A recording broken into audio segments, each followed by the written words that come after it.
Haleluya. Terima kasih.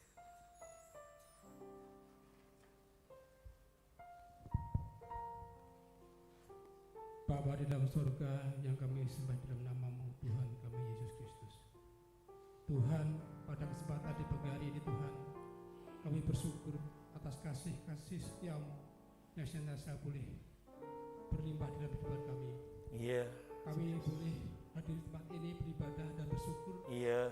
Kami dalam keadaan baik dan sehat Tuhan semuanya Iya. karena kasih karunia-Mu. Terlebih Tuhan, Yesus. pada pagi hari ini kami akan mendengarkan sabda firman-Mu yang mana Tuhan yang disampaikan oleh hamba-Mu. Biarlah hamba-Mu Kau pakai lebih lagi Tuhan, Kau urapi yang dari kuasa yang maha tinggi Tuhan. Apa yang disampaikan boleh menjadikan kami berguna untuk meneguhkan daripada kehidupan kami dari pada hari ini Tuhan. Karena kami boleh hidup dan berani hidup karena Engkau telah hidup di hari yang ketiga ini Tuhan, kami bersyukur. Berbicara Tuhan, melalui Roh-Mu yang kudus, urapi setiap kami Tuhan yang hadir, sehingga kami boleh mengerti firman dan melakukannya Tuhan dalam kehidupan ini, dan kami boleh menjadi umat yang berbahagia karena kasih-Mu senantiasa boleh hadir dalam kehidupan kami. Terima kasih Tuhan, di dalam nama-Mu Tuhan kami Yesus Kristus Tuhan kami berdoa. Haleluya. Amin. Amin. Puji Tuhan, silakan duduk.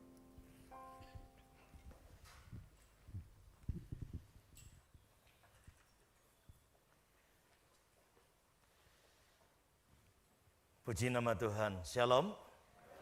Kita patut bersyukur kepada Tuhan oleh karena kasih dan anugerah yang terus dinyatakan atas kehidupan kita.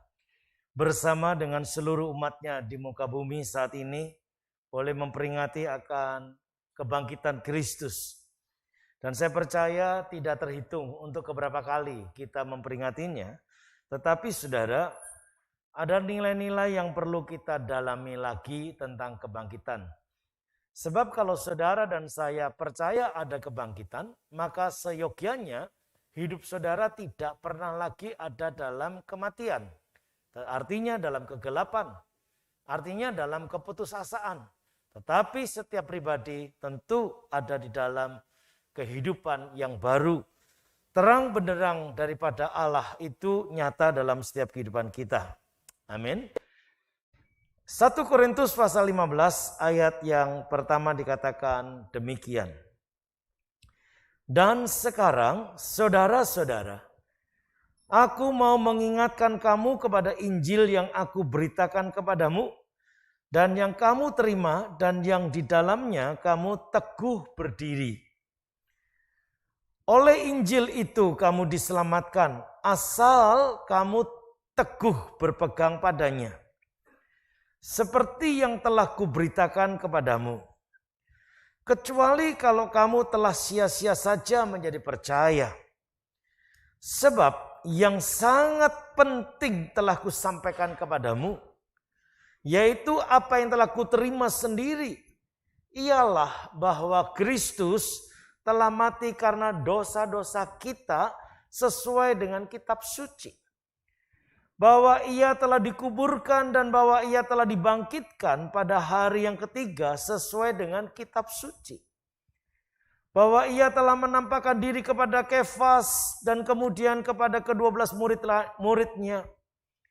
Sesudah itu ia menampakkan diri kepada lebih dari 500 saudara sekaligus, kebanyakan dari mereka masih hidup sampai sekarang. Tetapi beberapa di antaranya telah meninggal. Selanjutnya ia menampakkan diri kepada Yakobus, kemudian kepada semua rasul. Dan yang paling akhir dari semuanya, ia menampakkan diri juga kepadaku, sama seperti kepada anak yang lahir sebelum waktunya. Ayat 12, jadi bila mana kami beritakan bahwa Kristus dibangkitkan dari antara orang mati, bagaimana mungkin ada di antara kamu yang mengatakan bahwa tidak ada kebangkitan orang mati? Kalau tidak ada kebangkitan orang mati, maka Kristus juga tidak dibangkitkan. Tetapi andai kata Kristus tidak dibangkitkan, maka sia-sialah pemberitaan kami dan sia-sialah juga kepercayaan kamu. Lebih daripada itu, kami ternyata berdusta kepada Allah. Karena tentang Dia kami katakan bahwa Ia telah membangkitkan Kristus. Padahal Ia tidak membangkitkannya. Kalau andai kata benar bahwa orang mati tidak dibangkitkan. Sebab jika benar orang mati tidak dibangkitkan, maka Kristus juga tidak dibangkitkan. Dan jika Kristus tidak dibangkitkan, maka sia-sialah kepercayaan kamu dan kamu masih hidup dalam dosamu. Demikianlah binasa juga orang-orang yang mati dalam Kristus. Jikalau kita hanya dalam hidup ini saja menaruh pengharapan pada Kristus, maka kita adalah orang-orang yang paling malang dari segala manusia. Tetapi yang benar ialah bahwa Kristus telah dibangkitkan dari antara orang mati sebagai yang sulung dari orang-orang yang telah meninggal. Amin. Ayat 20 mengingatkan dengan tegas dan jelas. Tetapi yang benar ialah bahwa Kristus telah dibangkitkan dari antara orang mati. Amin. Paulus menuliskan dengan sangat detail kepada jemaat yang ada di Korintus, agar jemaat di Korintus tidak menjadi bimbang dan ragu tentang pemberitaan Injil. Apakah firman ini sangat up to date dengan kondisi sekarang? Jawabnya tentu iya. Kondisional selalu iya. Karena firman Tuhan tidak pernah usang. Tidak pernah dimakan oleh waktu, lengkang oleh waktu. Tetapi firman selalu up to date, selalu kondisional, selalu menjadi jawaban dan peringatan bagi setiap kehidupan. Itulah firman. Kalau yang disampaikan adalah isapan jempol atau hanya dongeng, tentu seiring dengan waktu, kalau si pendongeng mati, cerita itu pun hilang. Tetapi karena namanya kebenaran adalah kebenaran, maka saudara sampai kapanpun ia adalah kebenaran. Jagat raya ini boleh berubah, kebenaran tetap kebenaran. Jagat raya ini mau rusak sekalipun, kebenaran adalah kebenaran. Itu sebabnya saudara yang saya kasih, Paulus mengatakan, aku adalah yang paling akhir dari semua yang telah Yesus lakukan. Dan kita lihat dalam Kisah Para Rasul, memang perjalanan Saulus saat itu sangat istimewa. Perjumpaan Saulus dengan Yesus Kristus yang bangkit daripada kematian itu melahirkan seorang Paulus yang militan, melahirkan seorang Paulus yang gagah perkasa, yang tidak ragu terhadap iman dan keyakinannya karena perjumpaan. Saudara yang saya kasih dalam Tuhan, mungkin saudara akan memberikan sebuah catatan tambahan. Saulus bisa berubah menjadi Paulus karena perjumpaan dengan Kristus. Bagaimana dengan saudara dan saya yang tidak pernah berjumpa secara fisik? Tuhan Yesus pernah berkata, bukan? Berbahagialah orang yang tidak melihat namun percaya. Berbahagialah orang yang tidak melihat namun percaya. Itulah iman. Bahkan kalau kita melihat, bisa jadi kayak murid pada waktu itu berkata, ini hantu. Ini hantu.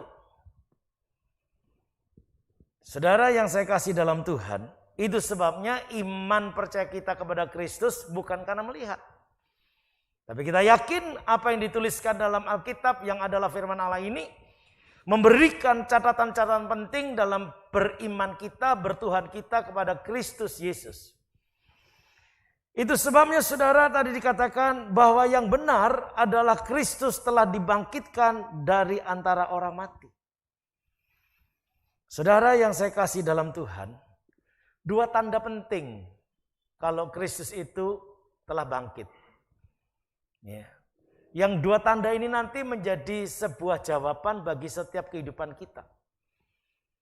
Yang pertama saudara, kita melihat tanda itu di dalam Matius pasal 28.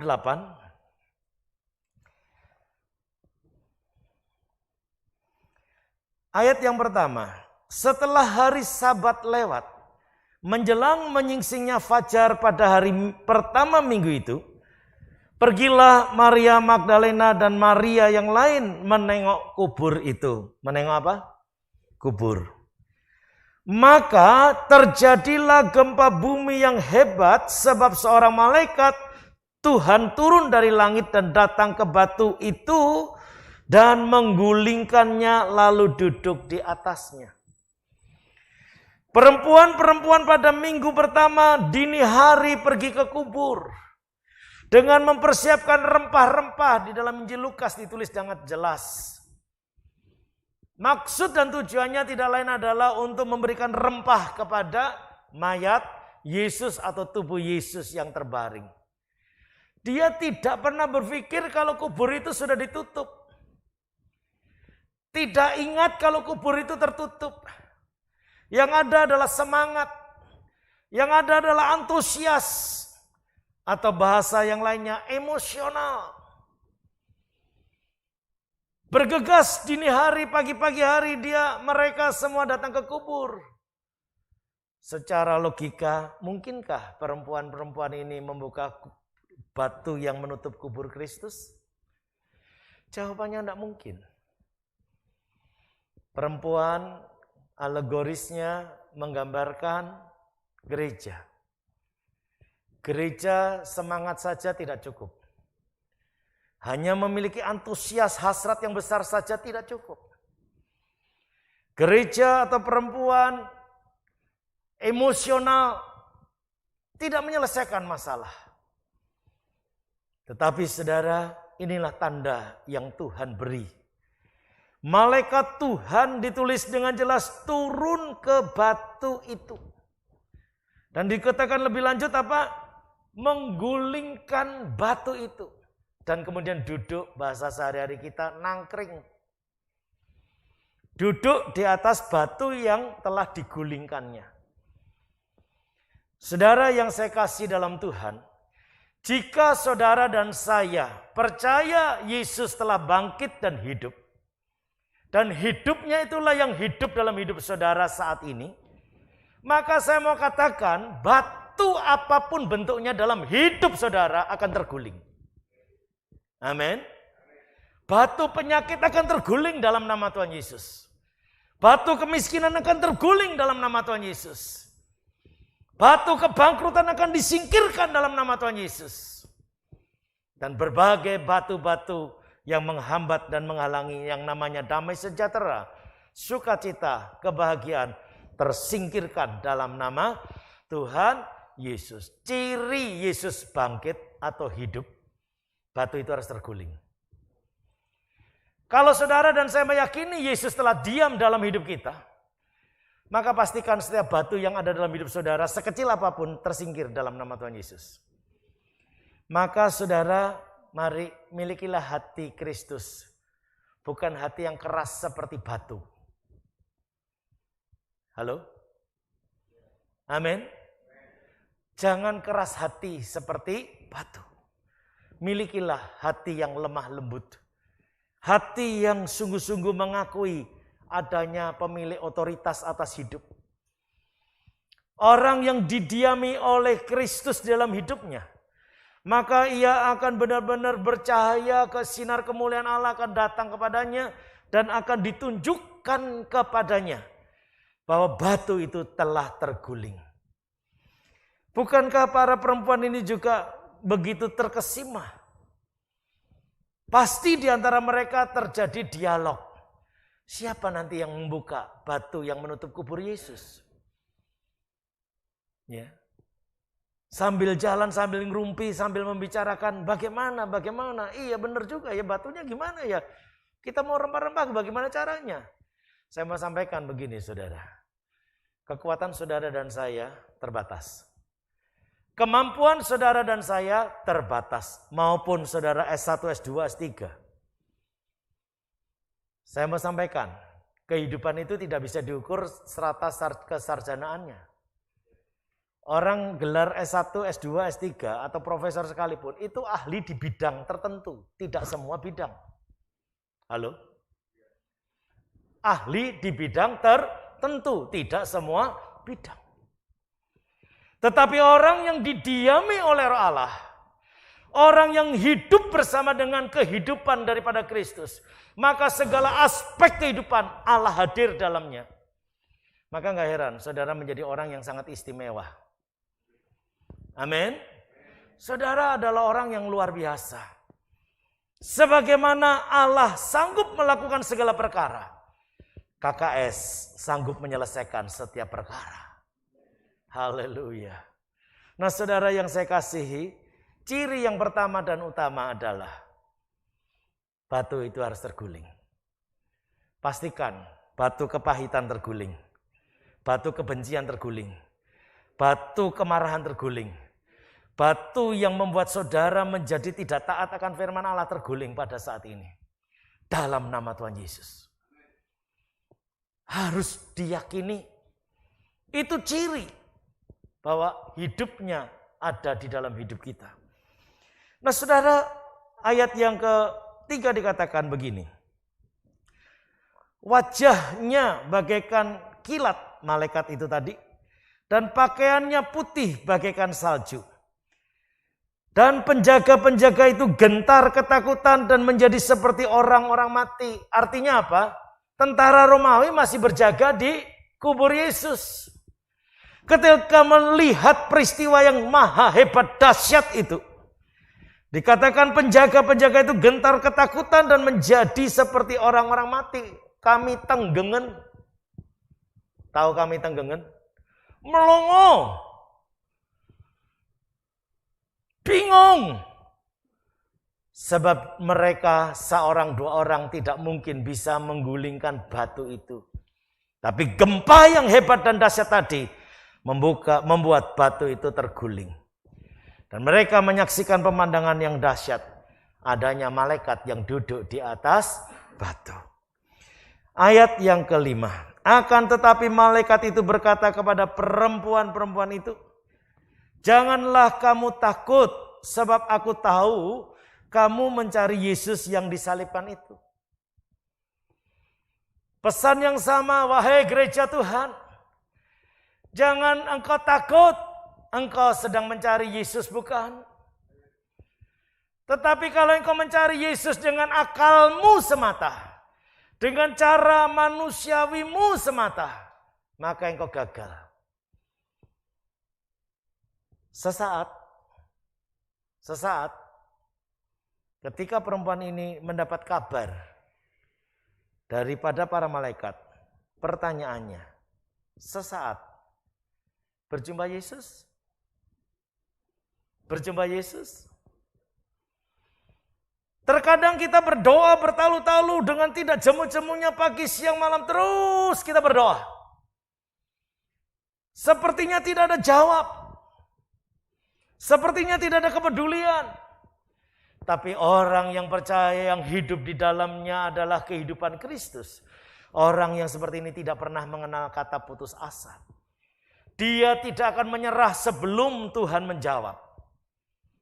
Maka dari itu saudara yang saya kasih, sesaat mereka mencari Yesus tidak berjumpa.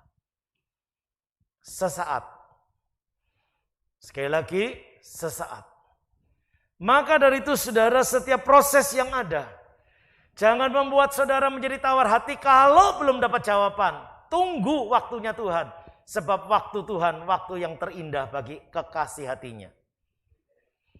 Saudara dipersiapkan, saudara diberitahukan, saudara diajarkan terlebih dahulu nilai-nilai. Sehingga ketika berkat itu datang, perjumpaan itu terjadi, saudara enggak syok, enggak kami tenggengen, enggak mati mendadak. Tapi justru saudara akan menyambut dengan sorak-sorai kemenangan, dengan sukacita yang gilang gemilang. Maka dari itu saudara yang saya kasihi, pesan malaikat, janganlah kamu takut. Walaupun sesaat tidak berjumpa, jangan takut. Yesus bukan pribadi yang tinggal gelanggang colong pelayu. Artinya apa? Yesus bukan pribadi yang tidak bertanggung jawab. Yesus ada di dalam hidup kita. Ciri yang pertama adalah batu itu terguling. Ayat yang ke-6. Ia tidak ada di sini sebab ia telah bangkit sama seperti yang telah dikatakannya. Mari lihatlah tempat ia berbaring. Dipersilahkan para perempuan yang ada saat itu untuk melihat kubur yang telah kosong. Ayat yang ke-7. Dan segeralah pergi dan katakanlah kepada murid-muridnya bahwa ia telah bangkit dari antara orang mati. Ia mendahului kamu ke Galilea. Di sana kamu akan melihat dia. Sesungguhnya aku telah mengatakannya kepadamu. Pergilah saudara. Katakanlah kepada para murid apa yang telah dilihat dan disaksikan. Kadang-kadang kita juga mendapatkan promo awal. Ya. Kesan pertama menggoda, kata iklan. Selanjutnya terserah Anda. Ya. Malaikat begitu sangat luar biasa memberikan satu pengaruh yang besar. Selain kata jangan takut, pergilah ke Galilea sebab Yesus telah mendahului engkau ke sana. Itu pun bukan sesuatu yang hari itu saat itu dikatakan. Tetapi itu sudah dipesankan oleh Yesus secara pribadi sebelum Yesus mati. Matius pasal yang ke-12.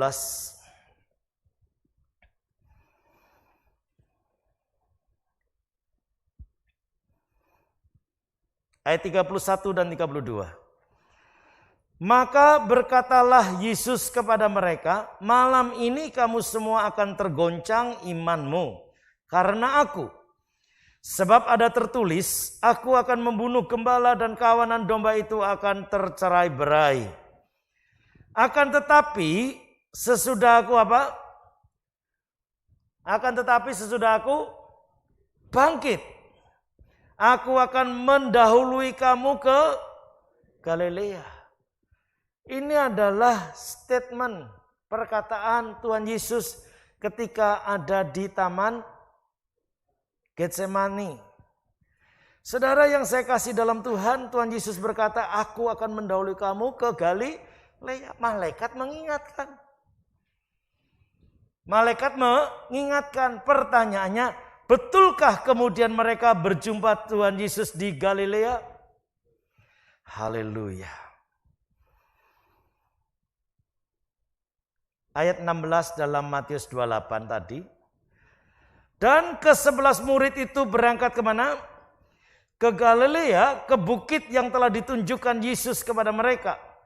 Ketika melihat Yesus, mereka menyembahnya, tetapi beberapa orang ragu-ragu. Yesus mendekati mereka dan berkata, kepadaku telah diberikan segala kuasa di surga dan di bumi. Karena itu pergilah, jadikanlah semua bangsa muridku, dan baptislah mereka dalam nama Bapa dan Anak dan Roh Kudus. Dan ajarlah mereka melakukan segala sesuatu yang telah kuperintahkan kepadamu. Dan ketahuilah, aku menyertai kamu senantiasa sampai kepada akhir zaman. Manusiawi sekali bukan? Kubur kosong, perempuan-perempuan yang datang dan berjumpa dengan malaikat menyampaikan kepada ke-11 murid. Suruh pergi ke Galilea, dan mereka benar, nubuatan itu, pesan itu telah digenapi. Di sini saya mau titik beratkan apa? Yesus tidak pernah berdusta. Yesus tidak pernah berbohong. Pada hari ketiga aku akan bangkit dan aku akan mendahului kamu ke Galilea. Tanda yang kedua, saudara, setelah tanda pertama batu digulingkan, maka pergi ke Galilea. Galilea artinya bulat atau cincin yang bulat. Cincin pasti bulat. Kalau lurus itu batangan emas namanya. Ya. Maka saudara, bicara Galilea bicara tentang kebulatan hati. Kebulatan iman. Ke-11 murid pergi menuju Galilea itu karena bulat hati. Tapi laki-laki namanya manusia sebulat-bulatnya tetap ada keraguannya. Ini yang membuat hambatan berkat Allah. Ini yang membuat kasih Allah tidak segera terrealisasi dalam hidup. Saudara, Jumat Agung yang sore hari mendengar kesaksian dari saya. Ketika saya hendak berpakaian, dan ketika tangan saya hendak mengambil pakaian, tiba-tiba tangan saya itu seperti lepas, saudara. Karena pada detik yang sama itu juga, hati saya sedang berkata, tidak Tuhan. Ada perintah yang Tuhan katakan, saya berkata, tidak Tuhan. Dan ketika tangan saya tidak bisa digerakkan karena memang tidak ada kekuatan, ngelokro, loyo, saudara, tak berdaya. Apa yang terjadi, saudara? Saya berseru, Tuhan ampuni aku. Aku akan lakukan. Dan ketika saya berkata ampuni dan aku akan lakukan, maka ada kekuatan yang baru merambat, saudara, mengalir dari tangan saya. Kemudian tangan saya mulai saya remet-remet begini, saudara. Saya genggam-genggam begini. Dan puji Tuhan, ternyata bisa. Kemudian saya mulai angkat, bisa, saudara. Haleluya. Saya mulai tepuk-tepuk tangan, saya mulai remet-remet bersama. Gerakannya kok sama? Oh, puji Tuhan. Saya berpikir, wah ini apa gejala stroke? Tapi saya tahu, karena ada perintah Tuhan yang sangat jelas datang kepada saya. Saya berkata, tidak Tuhan. Tapi ketika saya tahu bahwa ini adalah tanda kasih daripada Allah, saya meresponnya dengan cepat. Maka terjadilah sesuatu yang dahsyat. Saudara mencari Yesus ke Galilea, kata firman. Kalau saudara nggak bulat hati, nggak bulat iman, saudara nggak pernah bisa merasakan akan lawatan Allah. Kalau Paulus berkata, aku adalah orang yang terakhir dijumpai, dan kita punya catatan sejarah bersama bahwa Paulus adalah rasul yang luar biasa, yang dipakai oleh Tuhan secara dahsyat. Dan karenanya saudara, hampir seluruh Eropa itu diselamatkan oleh pemberitaan Injil daripada Paulus. Maka sekali lagi saudara, orang yang berjumpa dengan Yesus Kristus akan ada sesuatu yang baru. Akan ada nilai-nilai yang tidak pernah bisa diukur oleh manusia. Ada nilai-nilai yang tidak bisa diperkatakan oleh manusia. Tapi dia hanya berkata, terpujilah Engkau Tuhan. Sama ketika saya mulai dan selesai berpakaian, saudara, saya pegang Alkitab. Dan ketika tangan saya kuat memegang Alkitab, saya berkata, terpujilah Engkau Tuhan. Engkau dahsyat, Engkau luar biasa. Dan saya selesaikan semuanya dengan takut dan gentar akan Tuhan. Saudara yang saya kasih dalam Tuhan, jangan dianggap remeh hadirnya Tuhan di dalam hidup setiap kita. Tanda-tanda ini menyertai orang percaya. Artinya peran serta Roh Kudus dalam hidup saudara itu nyata. Maka saudara, bulatkan hati. Kalau batu terguling, bulatkan hati, pertolongan berikutnya datang.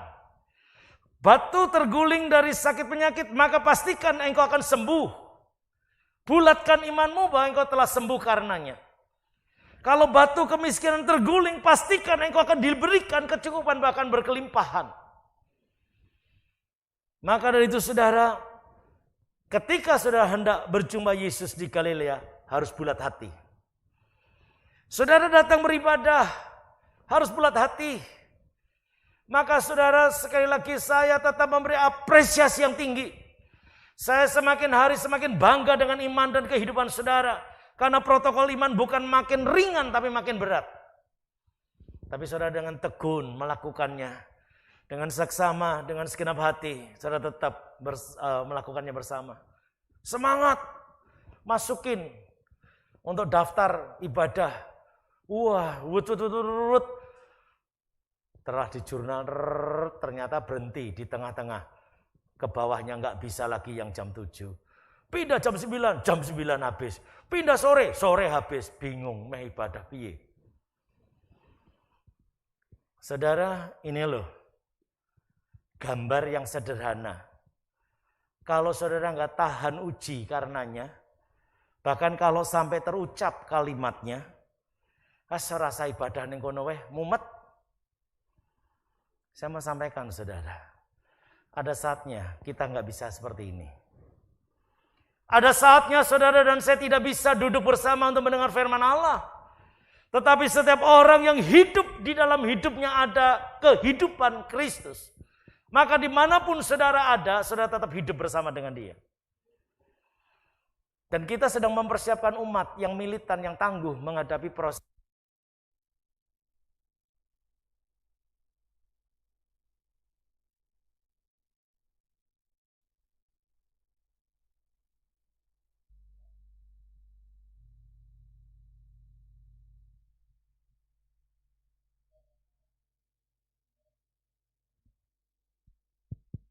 Ya, sekali lagi saudara, marilah kita perhatikan dengan saksama bagaimana seharusnya kita hidup supaya kehidupan saudara dan saya semakin hari semakin nyata, gilang gemilang bersama dengan Kristus. Saudara, sekali lagi dua tanda ini penting untuk kita renungkan. Pastikan pada saat ini setiap batu yang ada dalam hidup saudara mengganggu jiwa, hati, dan hidup sehari-hari benar-benar telah terguling oleh kuasa Tuhan. Amin. Kepahitan terguling, kemarahan terguling, kebencian terguling, kemiskinan terguling, sakit penyakit terguling dalam nama Tuhan Yesus. Haleluya. Dan yang kedua saudara, kalau hidupnya ada dalam hidup kita, maka pasti membuat saudara dan saya menuju Galilea dengan bulat hati. Perjumpaan dengan Tuhan, kesungguhan hati dengan Tuhan akan melahirkan karya-karya besar. Tetapi sekali lagi tadi saya katakan sangat manusiawi. Ketika mereka melihat dia, mereka menyembah dia, menyembah Yesus. Ini yang memprihatinkan, ayat 17 tadi. Tetapi beberapa orang ragu, ini hantu. Wah, ini yang celaka. Maka tadi di depan saya katakan, berbahagialah kita yang tidak pernah melihat langsung, tapi menjadi percaya. Kalau kita ingin melihat malah mak jegagi, teko tenan bingung saudara. Ini hantu pikirnya. Nah saudara yang saya kasih dalam Tuhan, itu sebabnya pada saat ini mari kita mengevaluasi kehidupan setiap kita.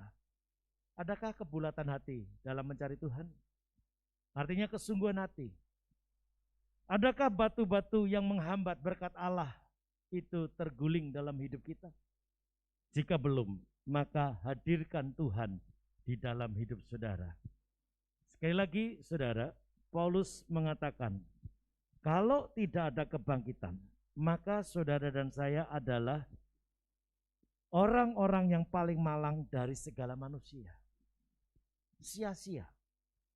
Tetapi puji Tuhan ditulis dengan tegas.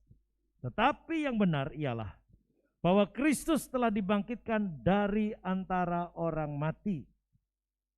Amin.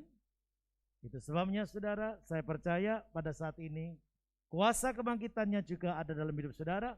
Saudara bangkit dari kemiskinan, bangkit dari kebodohan, bangkit dari kebiasaan yang buruk, bangkit dari segala perkara-perkara yang tidak menyenangkan, bangkit dari nilai-nilai yang telah terpuruk menjadi sesuatu yang begitu berharga. Dan saya percaya nama Tuhan dipermuliakan melalui hidup kita. Amin. Mari saudara, kita akan datang kepada Tuhan dengan ucap syukur.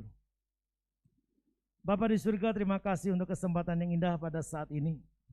Firman-Mu telah datang dan Firman-Mu telah mengingatkan bahwa sungguh kuasa kebangkitan itu nyata.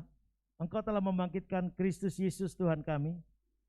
Maka kuasa kebangkitan yang sama juga ada dalam hidup kami. Firman-Mu telah mengatakan, ketika kami menerima baptisan, maka sesungguhnya kami telah mati bersama Kristus.